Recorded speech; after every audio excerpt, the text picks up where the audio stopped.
Assalamualaikum warahmatullahi wabarakatuh. Salam sejahtera untuk kita semua. Perkenalkan, kami dari kelompok 6, mata kuliah pragmatik dari kelas R7D, Program Studi Pendidikan Bahasa Indonesia Universitas Indraprasta PGRI. Sebelumnya, kami akan memperkenalkan anggota kelompok kami terlebih dahulu. Ada saya sendiri yaitu Amalia dengan NPM 2019-21500 271. Ada Ifah Nurzakiah dengan NPM 2019-21500 255 dan Ardita Triseptiani dengan NPM 2019-21500 238.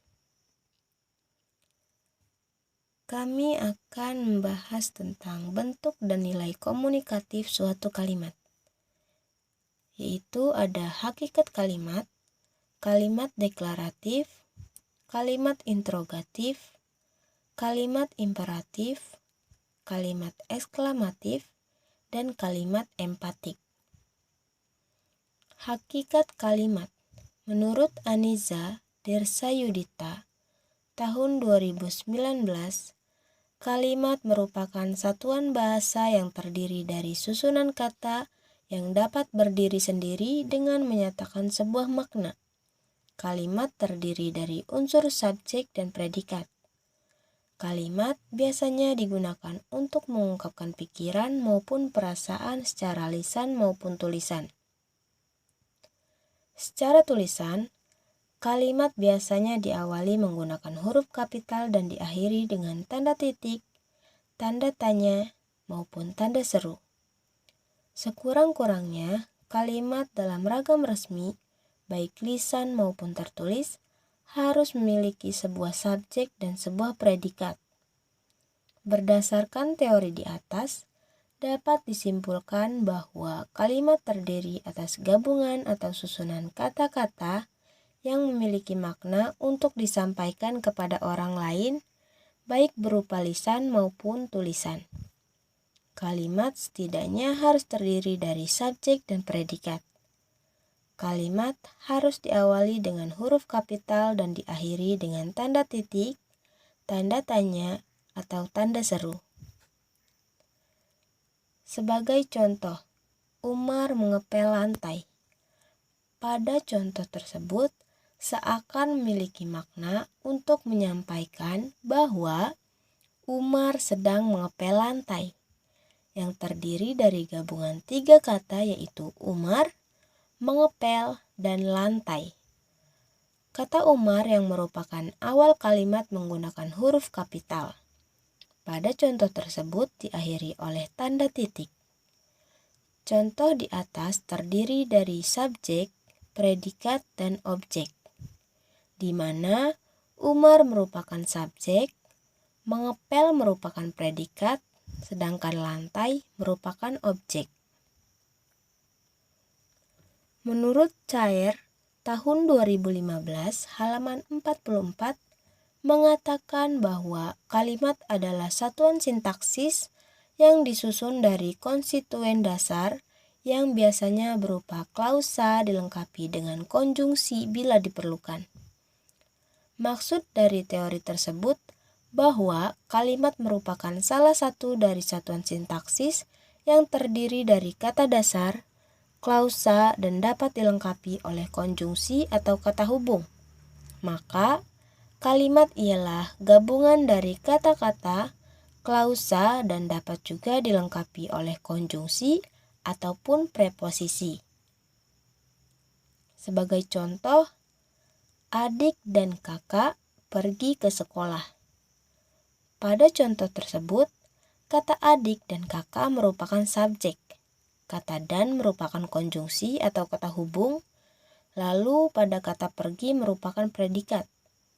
Kata ke adalah preposisi atau kata depan, dan sekolah merupakan keterangan tempat. Menurut Astuti, tahun 2016, kalimat merupakan salah satu sarana untuk menyampaikan maksud pembicara atau penulis kepada pendengar atau pembaca. Selaras dengan teori tersebut, bahwa kalimat ialah salah satu sarana yang dapat berupa lisan maupun tulisan.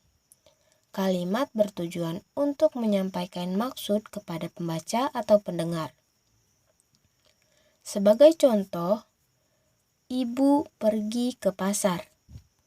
Pada contoh tersebut memiliki maksud untuk menyampaikan pesan atau maksud kepada pembaca atau pendengar bahwa ibu pergi ke pasar. Pada kata ibu memiliki unsur subjek, kemudian pada kata pergi merupakan predikat, kata ke merupakan preposisi atau kata depan, dan kata pasar merupakan keterangan yang menunjukkan tempat. Sintesis hakikat kalimat. Berdasarkan keseluruhan dari teori-teori tersebut, maka dapat disimpulkan bahwa sintesis kalimat adalah satu sarana yang berupa lisan maupun tulisan dengan tujuan untuk menyampaikan maksud kepada pembaca atau pendengar. Kalimat setidaknya harus terdiri dari subjek dan predikat. Kalimat harus diawali dengan huruf kapital dan diakhiri dengan tanda titik, tanda tanya atau tanda seru. Kalimat deklaratif. Menurut Surono, tahun 2011, kalimat deklaratif disebut juga dengan istilah kalimat berita. Kalimat deklaratif merupakan kalimat yang tidak ada penanda khusus seperti kalimat interrogatif. Ditandai oleh adanya kata tanya, kalimat imperatif ditandai oleh adanya kata ayo, mari, mohon, dan sebagainya. Maksud dari teori tersebut adalah bahwa kalimat deklaratif adalah kalimat berita yang memiliki fungsi untuk memberitakan atau menyampaikan suatu berita kepada seseorang. Sebagai contoh, rumah berwarna merah itu terbakar habis. Pada contoh tersebut, seakan memberikan informasi atau berita bahwa rumah yang berwarna merah itu terbakar habis. Rumah berwarna merah itu merupakan subjek dan terbakar habis merupakan predikat. Menurut Cair, tahun 2015, kalimat deklaratif adalah kalimat yang isinya menyampaikan pernyataan yang ditunjukkan kepada orang lain. Kalimat deklaratif ini tidak memerlukan jawaban baik secara lisan maupun dengan tindakan. Namun, bisa saja diberikan komentar oleh pendengar bila dianggap perlu. Berdasarkan teori tersebut, bahwa kalimat deklaratif adalah kalimat yang memiliki tujuan untuk menyampaikan pernyataan kepada orang lain, baik secara lisan maupun tulisan.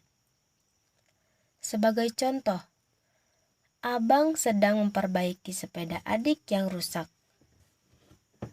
Pada contoh tersebut, hanya menyampaikan suatu pernyataan kepada orang lain, bahwa abang sedang memperbaiki sepeda adik yang rusak. Pada contoh kalimat tersebut, abang adalah subjek dan sedang memperbaiki sepeda adik yang rusak merupakan predikat. Menurut Hidayati dan kawan-kawan, tahun 2017, kalimat deklaratif dalam bahasa Indonesia mengandung maksud memberitakan sesuatu kepada si mitra tutur. Sesuatu yang diberitakan kepada mitra tutur itu lazimnya merupakan pengungkapan suatu peristiwa atau suatu kejadian. Penjelasan di atas menjelaskan bahwa kalimat deklaratif dalam bahasa Indonesia memiliki tujuan untuk memberitakan suatu kejadian atau peristiwa kepada seseorang. Sebagai contoh, saya baru saja melihat kecelakaan mobil di tol Cipularang.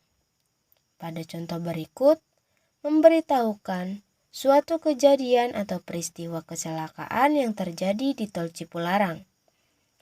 Kata saya merupakan subjek baru saja melihat merupakan predikat, kecelakaan mobil adalah objek, di merupakan preposisi, dan tol Cipularang merupakan keterangan yang menunjukkan tempat terjadinya kecelakaan mobil tersebut.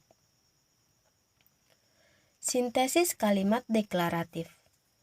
Berdasarkan keseluruhan dari teori-teori tersebut, maka dapat disimpulkan bahwa sintesis kalimat deklaratif adalah kalimat yang bertujuan untuk memberitakan atau menyampaikan berita tentang suatu kejadian yang terjadi kepada seseorang, baik secara lisan maupun tulisan.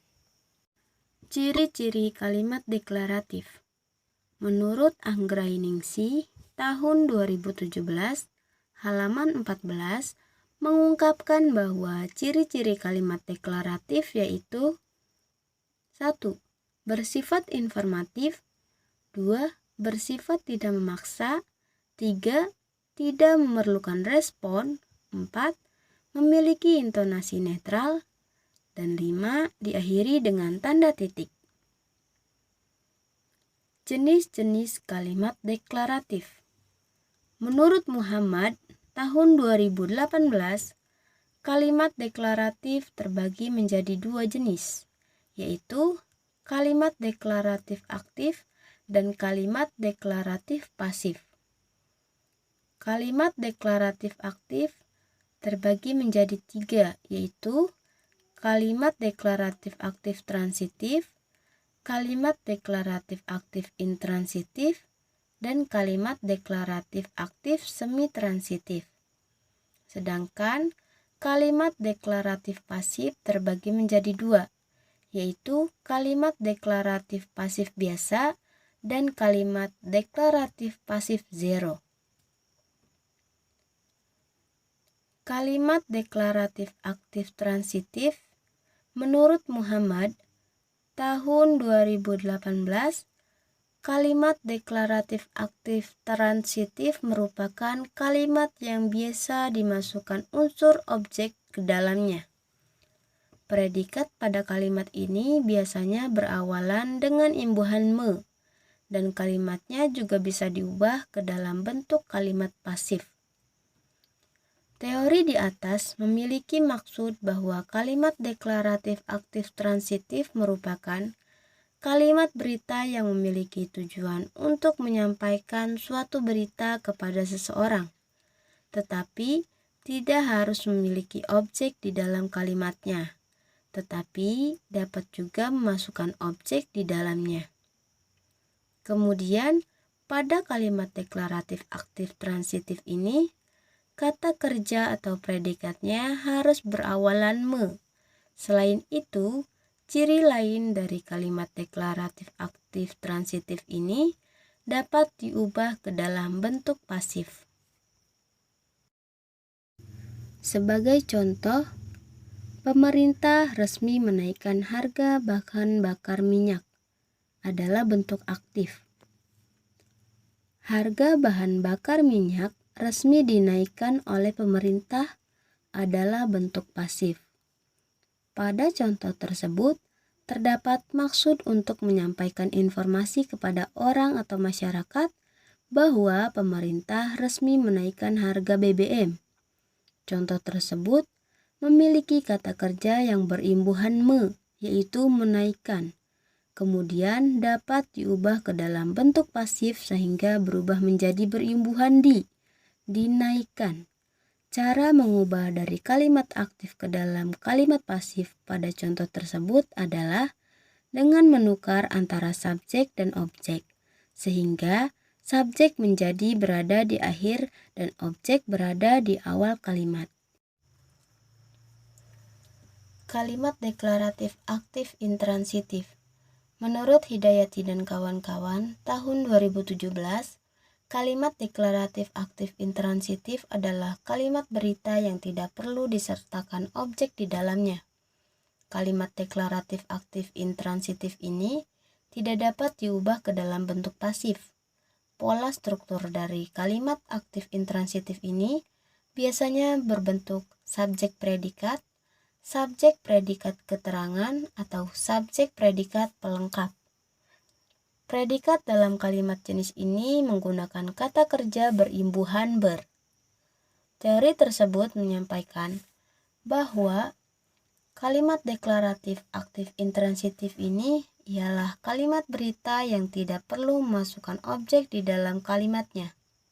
Tetapi, jika pada kalimat deklaratif aktif transitif harus dapat diubah ke dalam bentuk pasif, maka lain halnya dengan kalimat deklaratif aktif intransitif yang kalimatnya tidak dapat diubah ke dalam bentuk pasif.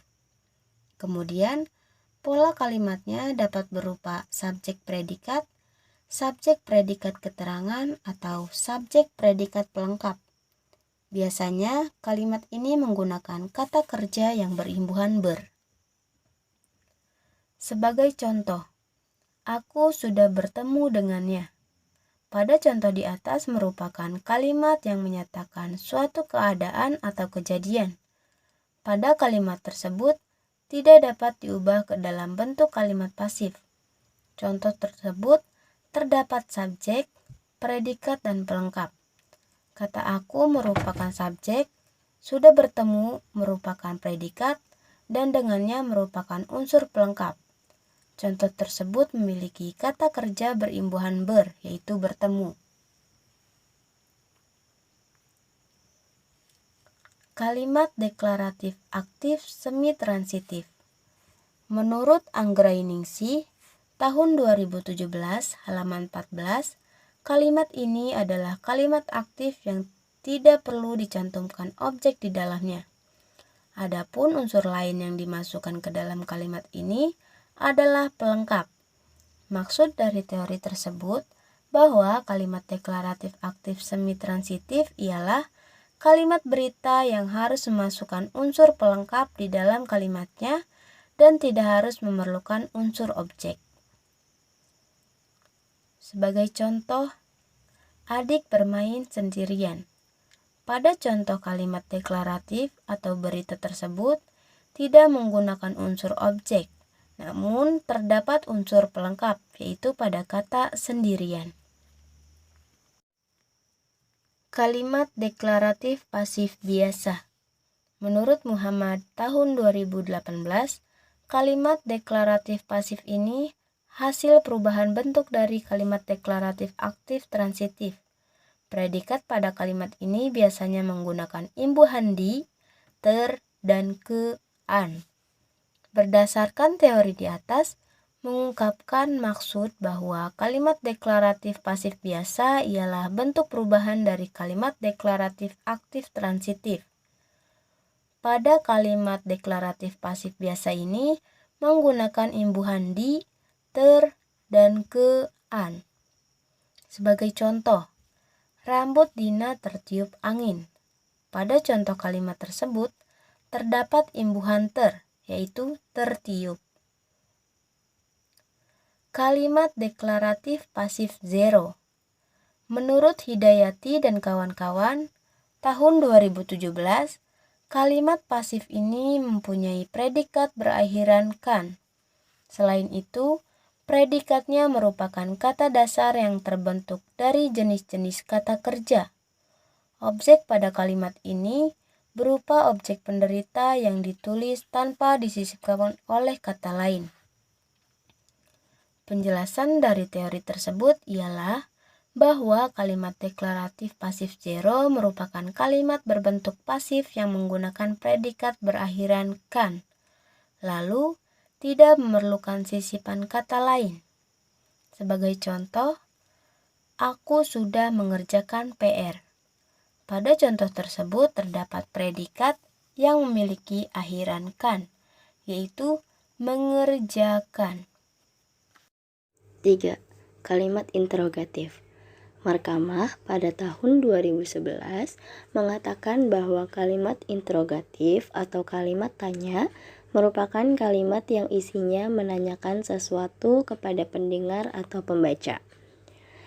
Berdasarkan teori tersebut, menjelaskan bahwa kalimat interrogatif merupakan kalimat yang berisi untuk menanyakan sesuatu yang ditujukan kepada seseorang, baik secara lisan maupun secara tulisan.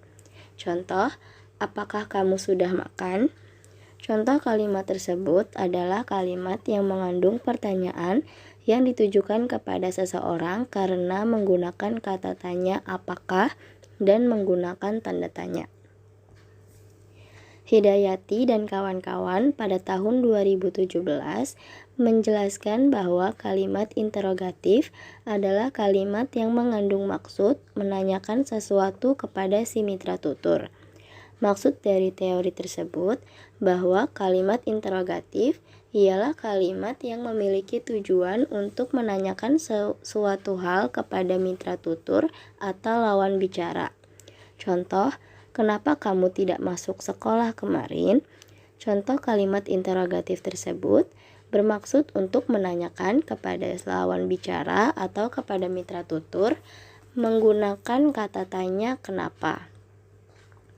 Mansur Ali pada tahun 2022 mengatakan bahwa kalimat interrogatif adalah kalimat yang mengharapkan adanya jawaban secara verbal. Teori tersebut mengungkapkan maksud bahwa kalimat interrogatif adalah kalimat tanya yang bertujuan untuk menanyakan kepada seseorang dengan memerlukan adanya jawaban secara verbal atau jawaban secara langsung. Contoh, Anissa, siapakah presiden pertama Indonesia? Budi Soekarno. Pada contoh tersebut memerlukan jawaban secara langsung atau secara verbal ketika Anissa bertanya kepada Budi, siapakah presiden pertama Indonesia? Kemudian Budi langsung menjawabnya, Soekarno. Sintesis kalimat interrogatif.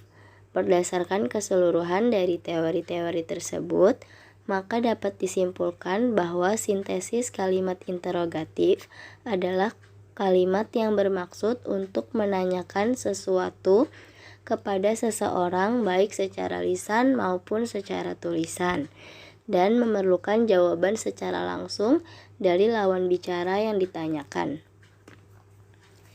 Ciri-ciri kalimat interrogatif.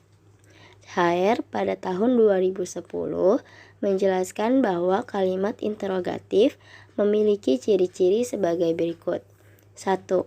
Isi kalimatnya menanyakan sesuatu. 2. Awal kalimatnya ditandai dengan kata 5W dan 1H. 3. Tanggapan berupa suatu jawaban. 4. Secara tulisan diakhiri dengan tanda tanya. 5. Secara umum diikuti dengan tambahan kah setelah kata tanya. 6. Memiliki intonasi naik dan menurun pada bagian akhir kalimat. Jenis pemakaian kalimat interrogatif. HR pada tahun 2010 pada halaman 86 menjelaskan mengenai fungsi kalimat interrogatif yang dibedakan menjadi beberapa jenis, yaitu 1. Kalimat interrogatif yang menanyakan meminta pengakuan jawaban ya atau tidak. 2. Kalimat interrogatif yang meminta keterangan. 3. Kalimat interrogatif yang meminta jawaban berupa alasan. 4. Kalimat interrogatif yang meminta jawaban berupa pendapat. 5. Kalimat interrogatif yang menanyakan untuk meminta kesungguhan. Jenis pemakaian kalimat interrogatif yang pertama, kalimat interrogatif yang meminta pengakuan jawaban ya atau tidak. HR pada tahun 2010 halaman 86 menjelaskan bahwa jenis kalimat interrogatif yang pertama adalah kalimat interrogatif yang meminta jawaban dalam bentuk pengakuan. Jawaban dari kalimat tanya ini biasanya hanya berupa jawaban singkat, yaitu ya atau tidak. Namun, ada juga yang menjawabnya secara lengkap. Teori tersebut menjelaskan maksud bahwa jenis kalimat interrogatif yang meminta pengakuan ini adalah kalimat yang bertujuan untuk menanyakan sesuatu hal kepada seseorang yang menjadi lawan bicara dengan jawaban dalam bentuk pengakuan yang berupa ya atau tidak. Contohnya ada dua. Yang contoh pertama, Sinta, kamu suka membaca buku? Doni, ya, saya suka membaca buku. Pada contoh tersebut, Sinta bertanya kepada Doni, kamu suka membaca buku? Kemudian Doni memberikan pengakuan bahwa ya, dia suka membaca buku. Contoh yang kedua, Ratih, kamu menyukai makanan pedas? Intan, tidak, saya menyukai makanan manis. Pada contoh tersebut, Ratih bertanya kepada Intan, kamu menyukai makanan pedas? Kemudian Intan menjawabnya dengan memberikan pengakuan bahwa ia tidak menyukai makanan pedas, tetapi ia menyukai makanan manis. Jenis pemakaian kalimat interrogatif yang kedua, kalimat interrogatif yang meminta keterangan. Muhammad pada tahun 2018 menjelaskan bahwa kalimat interrogatif jenis ini bertujuan untuk meminta jawaban berupa keterangan mengenai suatu hal. Jenis kalimat tanya ini dibentuk dengan bantuan kata tanya siapa, apa, mana, berapa, dan kapan. Pada kata tanya tersebut biasanya ada yang ditambahkan dengan partikel kah jika diletakkan di awal kalimat. Maksud dari teori tersebut ialah bahwa kalimat interrogatif adalah kalimat yang memerlukan jawaban berupa keterangan yang memperjelas jawaban. Dalam kalimat ini dapat menggunakan kata tanya berupa siapa, apa, mana, berapa, dan juga kapan, serta dapat pula ditambahkan dengan partikel kah pada kata tanya tersebut. Contohnya ada dua. Contoh yang pertama, menggunakan kata tanya apa. Ika, apa kamu sudah makan? Rio, saya sudah makan. Pada contoh tersebut, Ika menanyakan kepada Rio, apa kamu sudah makan? Kemudian Rio menjawabnya, saya sudah makan. Pada kata apa dapat ditambahkan partikel kah, sehingga pertanyaannya menjadi, apakah kamu sudah makan? Contoh 2. Menggunakan kata tanya siapa. Vira, siapakah gadis itu? Wati, gadis itu bernama Salsa. Pada contoh tersebut, Vira bertanya kepada Wati, siapakah gadis itu? Kemudian Wati memberikan keterangan bahwa gadis itu bernama Salsa. Jenis pemakaian kalimat interrogatif yang ketiga adalah kalimat interrogatif yang meminta jawaban berupa alasan. Hidayati dan kawan-kawan pada tahun 2017 menjelaskan bahwa jenis kalimat interrogatif ini merupakan kalimat tanya yang bertujuan untuk meminta alasan. Kalimat ini dibentuk dengan kata tanya mengapa atau kenapa. Dari teori tersebut memiliki maksud bahwa jenis kalimat interrogatif ini kalimat tanya yang bertujuan untuk meminta atau memerlukan jawaban berupa alasan kepada seseorang. Kalimat ini biasanya dibentuk dengan kata depan mengapa dan kenapa. Contoh, guru, mengapa kamu sering terlambat? Siswa, karena saya sering kesiangan, Bu. Pada contoh tersebut adalah kalimat tanya atau kalimat interrogatif yang memiliki tujuan untuk meminta alasan mengapa siswa tersebut sering terlambat, dan siswa tersebut memberikan alasan bahwa ia bangun kesiangan dengan kata depan mengapa. Jenis pemakaian kalimat interrogatif yang keempat ada kalimat interrogatif yang meminta jawaban berupa pendapat.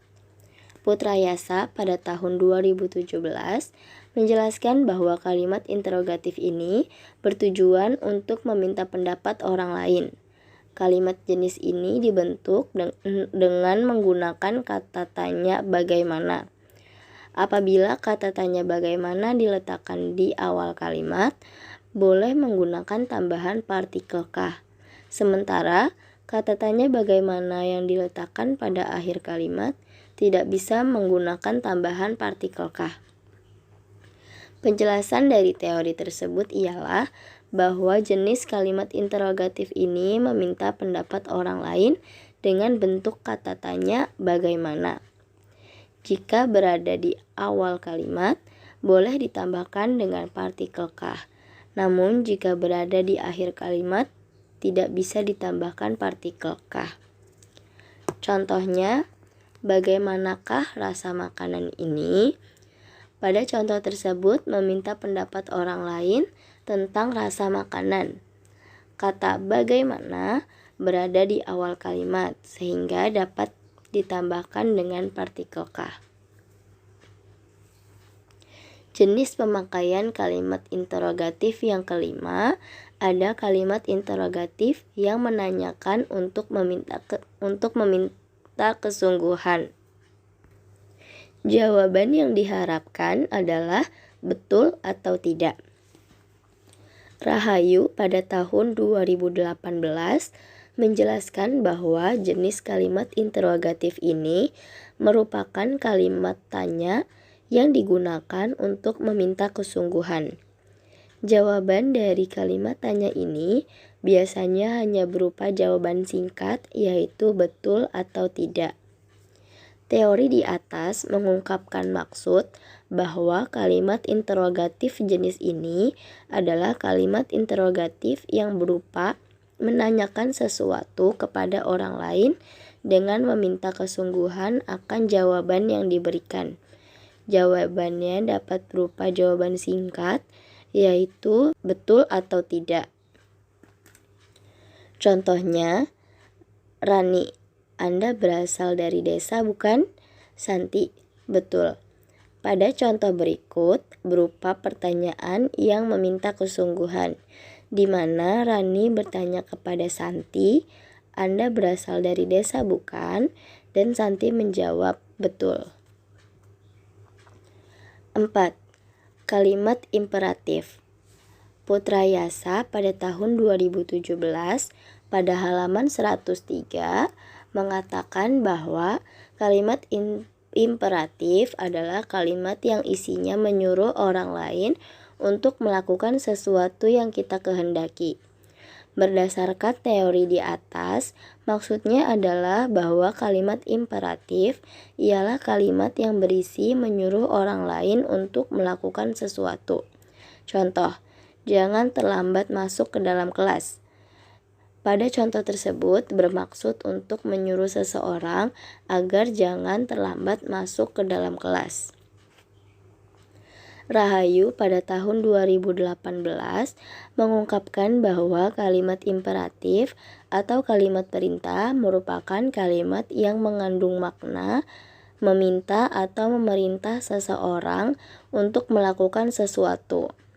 Arti kalimat imperatif adalah kalimat yang isinya menyuruh orang lain untuk melakukan sesuatu yang kita kehendaki. Maksud dari teori di atas ialah kalimat imperatif yaitu kalimat yang berisi suatu perintah untuk menyuruh atau memerintah seseorang atau juga meminta seseorang untuk melakukan sesuatu. Contoh, buanglah sampah pada tempatnya. Pada contoh tersebut, seseorang memerintahkan agar membuang sampah pada tempatnya. Syair pada tahun 2010 mengungkapkan bahwa kalimat imperatif adalah kalimat yang mengandung maksud memerintah atau meminta agar mitra tutur melakukan sebagaimana yang diinginkan si penutur.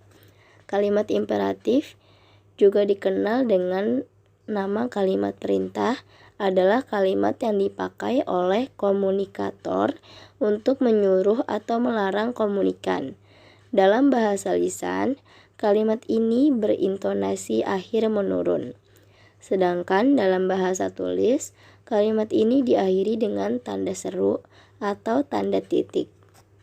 Penjelasan dari teori di atas adalah bahwa kalimat imperatif bertujuan untuk memerintahkan baik menyuruh atau melarang seseorang. Dalam tulisan, kalimat ini diakhiri dengan tanda seru atau tanda titik. Contoh, buka pintu sekarang. Pada contoh tersebut, menyuruh atau memerintahkan seseorang untuk membuka pintu sekarang dengan menggunakan tanda seru di akhir kalimat. Sintesis kalimat imperatif.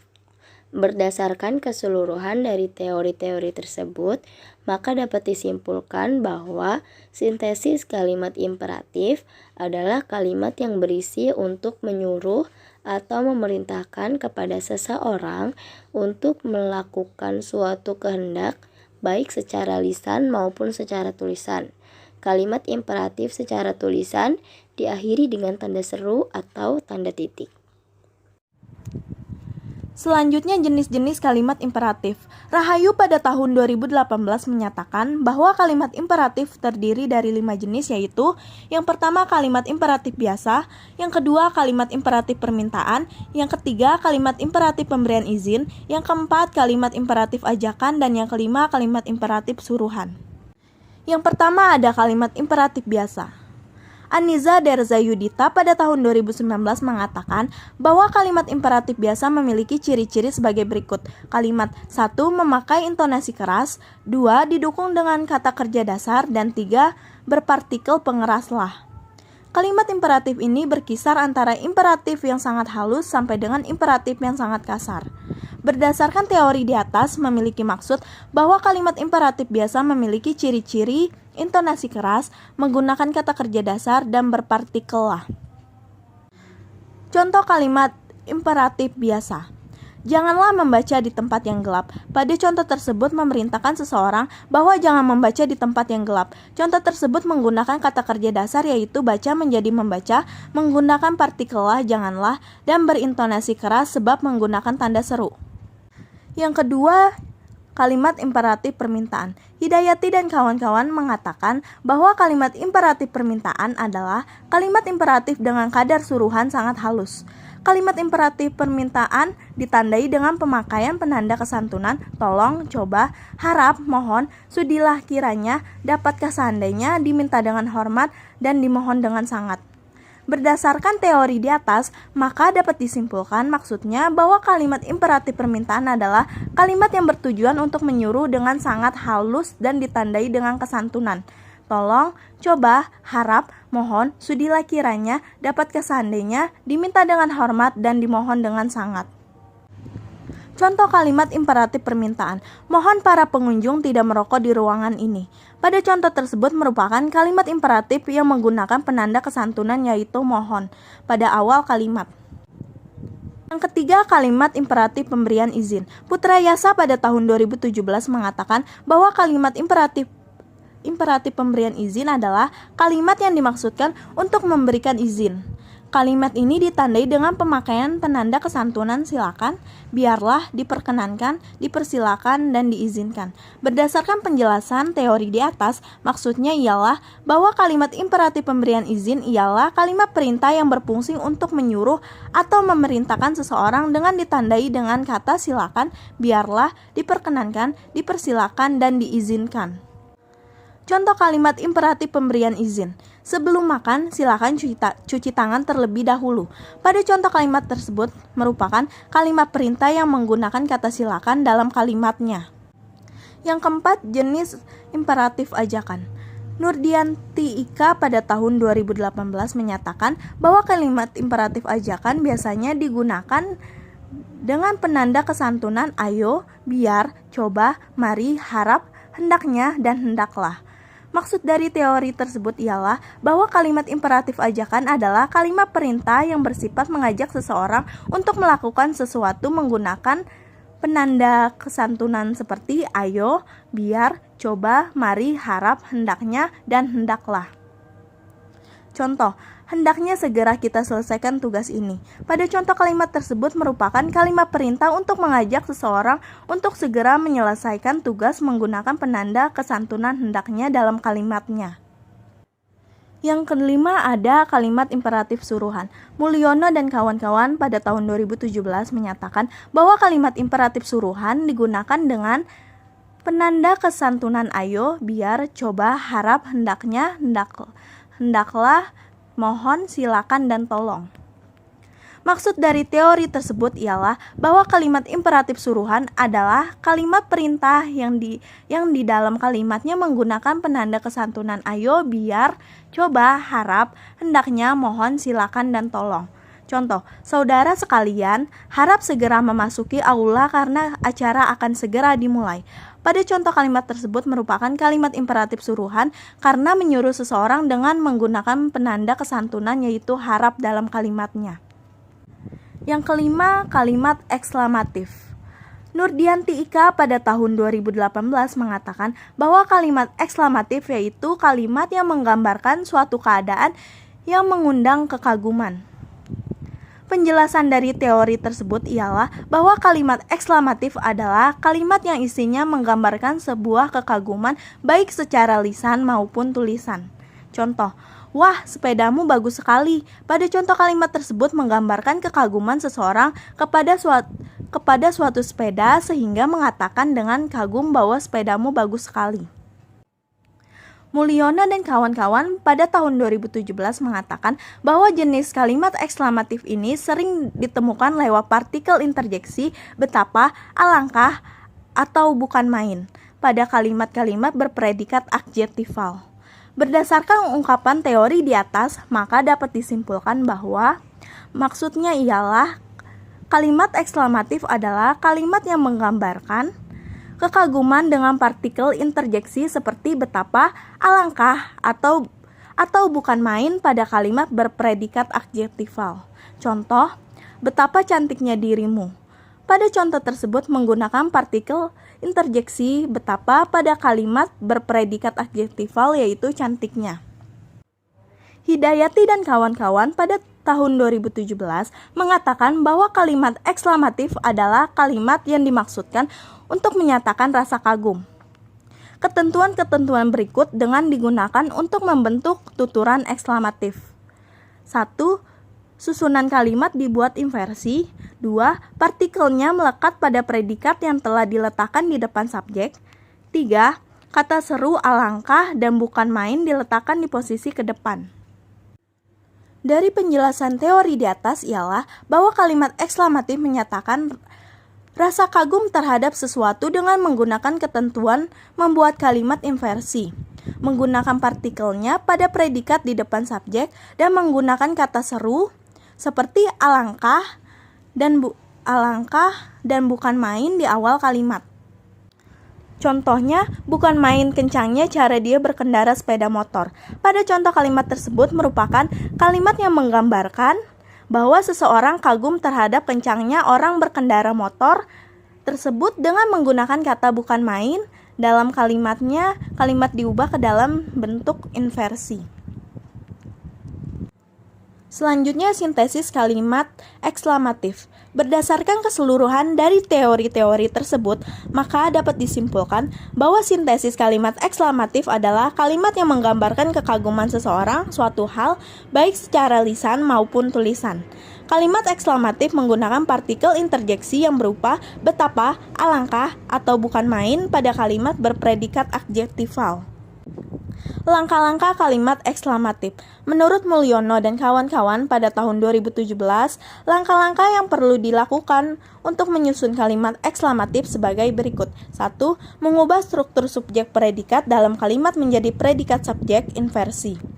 2. Menambahkan partikelnya pada unsur predikat adjektifal. 3. Membubuhkan partikel interjeksi jika perlu. Maksud teori di atas bahwa langkah-langkah menyusun kalimat ekslamatif ada 3, yaitu mengubah struktur subjek predikat dalam kalimat menjadi predikat subjek atau inversi, menambahkan partikelnya pada unsur predikat adjektifal, dan membubuhkan partikel interjeksi jika dibutuhkan. Yang pertama, mengubah struktur subjek predikat dalam kalimat menjadi predikat subjek atau inversi. Contohnya, watakmu licik, pola dasar. Dari kalimat dengan pola dasar berikut diubah strukturnya dari subjek predikat menjadi predikat subjek atau inversi, sehingga menjadi liciknya watakmu. Yang kedua, menambahkan partikelnya pada unsur predikat adjektifal. Setelah diubah ke dalam bentuk inversi, kemudian dapat ditambahkan dengan partikelnya pada predikat sehingga menjadi liciknya watakmu. Yang ketiga, membubuhkan partikel interjeksi jika perlu. Setelah itu dapat ditambahkan dengan partikel interjeksi yaitu alangkah sehingga menjadi alangkah liciknya watakmu. Yang keenam, kalimat empatik. Nurdianti Ika pada tahun 2018 berpendapat bahwa kalimat empatik adalah kalimat yang di dalamnya terkandung maksud memberikan penekanan khusus yang terdapat pada subjek kalimat. Teori tersebut mengungkapkan maksud bahwa kalimat empatik adalah kalimat yang memberikan penekanan khusus dalam kalimatnya. Contoh, engkaulah yang selalu aku rindukan. Pada contoh tersebut menekankan bahwa hanya engkaulah yang selalu aku rindukan, bukan orang lain. Hidayati dan kawan-kawan pada tahun 2017, kalimat empatik adalah kalimat yang di dalamnya terkandung maksud memberikan penekanan khusus dalam bahasa Indonesia. Penekanan khusus itu biasanya dikenakan pada bagian subjek kalimat. Penekanan khusus itu dapat dilakukan dengan cara menambahkan informasi lebih lanjut tentang subjek itu. Dengan demikian, terdapat dua ketentuan pokok yang dapat digunakan untuk membentuk kalimat empatik dalam bahasa Indonesia, yakni 1. Menambahkan partikel lah pada subjek. 2. Menambahkan kata sambung yang di depan subjek. Teori tersebut menyampaikan maksud bahwa kalimat empatik memberikan penekanan khusus dengan menambahkan partikel lah pada subjek dan menggunakan kata sambung yang di depan subjek. Contoh kalimat empatik. Kamulah yang kucari selama ini. Pada contoh kalimat tersebut merupakan kalimat yang menekankan sesuatu. Kemudian dalam contoh kalimat tersebut terdapat subjek yang menggunakan partikel lah yaitu kamulah dan terdapat kata sambung yang di depan subjek. Muhammad pada tahun 2018 mengatakan bahwa kalimat empatik adalah kalimat yang di dalamnya terkandung maksud memberikan penekanan khusus yang terdapat pada subjek kalimat. Penjelasan dari teori tersebut ialah bahwa kalimat empatik adalah kalimat yang memberikan penekanan khusus pada subjek dalam kalimat. Contohnya, akulah yang telah mengantarnya pulang kemarin petang. Pada contoh tersebut terdapat penekanan pada subjek kalimat yaitu aku menggunakan partikel lah. Sintesis kalimat empatik. Berdasarkan keseluruhan dari teori-teori tersebut, maka dapat disimpulkan bahwa sintesis kalimat empatik adalah kalimat yang menekankan sesuatu. Jadi, kalimat empatik adalah kalimat yang memberikan penekanan khusus dalam kalimatnya dengan menambahkan partikel lah pada subjek dan menggunakan kata sambung yang di depan subjek, baik secara lisan maupun tulisan. Simpulan. Kalimat merupakan satuan bahasa yang terdiri dari susunan kata yang dapat berdiri sendiri dengan menyatakan sebuah makna. Kalimat terdiri dari unsur subjek dan predikat. Bentuk dan nilai komunikatif suatu kalimat dapat dibedakan menjadi 5, yaitu kalimat deklaratif, kalimat interrogatif, kalimat imperatif, kalimat eksklamatif, dan kalimat empatik. Kalimat deklaratif merupakan kalimat yang berisi sebuah pernyataan yang tidak memerlukan jawaban dari pembaca atau pendengarnya.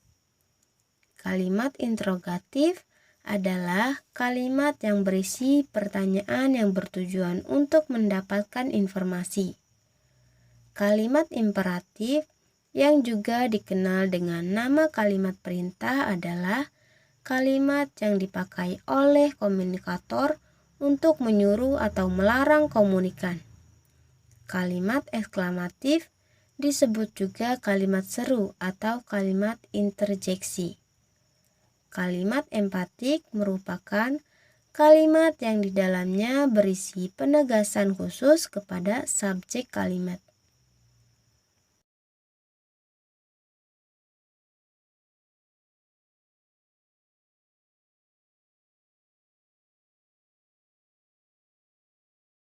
Cukup sekian presentasi dari kami. Mudah-mudahan bermanfaat untuk semuanya. Kami akhiri. Wassalamualaikum warahmatullahi wabarakatuh.